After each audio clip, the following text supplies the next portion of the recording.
মধ্যপ্রাচ্যের প্রাচীন সাংস্কৃতিক ঐতিহ্য আর আধুনিকতার মেলবন্ধনের এক নতুন অধ্যায় রচনা করেছে সৌদি আরব। কিন্তু এই পথচলায় বারবার উঠছে বিতর্ক আর প্রশ্নের ঝড়। রিয়াদ সিজন 2024-এর একটি ফ্যাশন শো ঘিরে দেখা দিয়েছে এমনই এক বিতর্ক। রিয়াদ সিজন সৌদি আরবের বার্ষিক এক সাংস্কৃতিক উৎসব। এখানে আয়োজন করা হয় বিনোদন, ক্রীড়া আর সংস্কৃতির মেলবন্ধন। 2024 সালে লেবানিজ ডিজাইনার এলিসাবের ফ্যাশন শো ঘিরে শুরু হয়েছে এক উত্তপ্ত বিতর্ক। এই শো এর মঞ্চে প্রদর্শিত একটি কাচের ঘনকাকৃতির কাঠামো, যা অনেকের মতে পবিত্র কাবা শরীফের সঙ্গে সাদৃশ্যপূর্ণ। টেলিগ্রাম, ফেসবুক এবং এক্সের মতো সামাজিক যোগাযোগ মাধ্যমগুলোতে ঝড় তোলে এই ফ্যাশন শো। কেউ একে ধর্মীয় অবমাননা বলছেন, আবার কেউ বলছেন এটি বহু ঈশ্বরবাদের ফেরত আসার লক্ষণ। এমনকি কিছু কট্টরপন্থী ইসলামিক নেতা এটিকে শয়তানের কার্যকলাপ বলে অভিহিত করেছেন।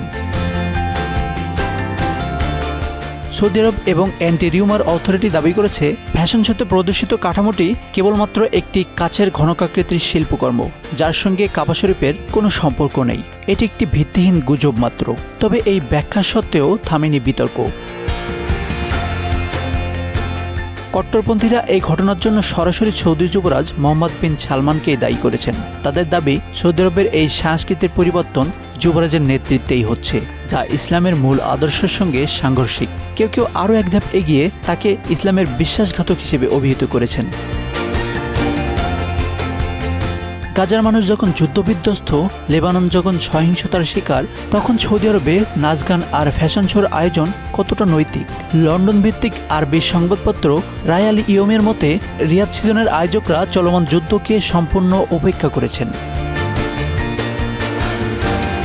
সৌদি আরবের সংস্কৃতিতে যে পরিবর্তনের হাওয়া বইছে, তা ইতিবাচক না নেতিবাচক? এই প্রশ্ন আজ তীব্র। সংস্কৃতি, বিনোদন আর ধর্মের মেলবন্ধন কোথায় গিয়ে দাঁড়াবে, সেটাই দেখার বিষয়।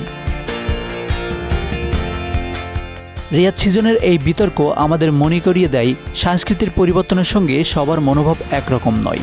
সৌদি আরবের এই পথচলা তার ঐতিহ্যকে সংরক্ষণ করতে পারবে নাকি নতুন বিতর্কের জন্ম দেবে, সেই উত্তর সময়ই দিবে।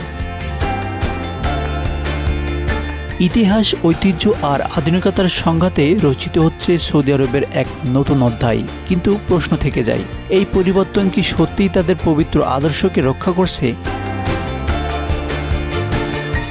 Asanur Rahman Mithu, Bangla affairs, news desk.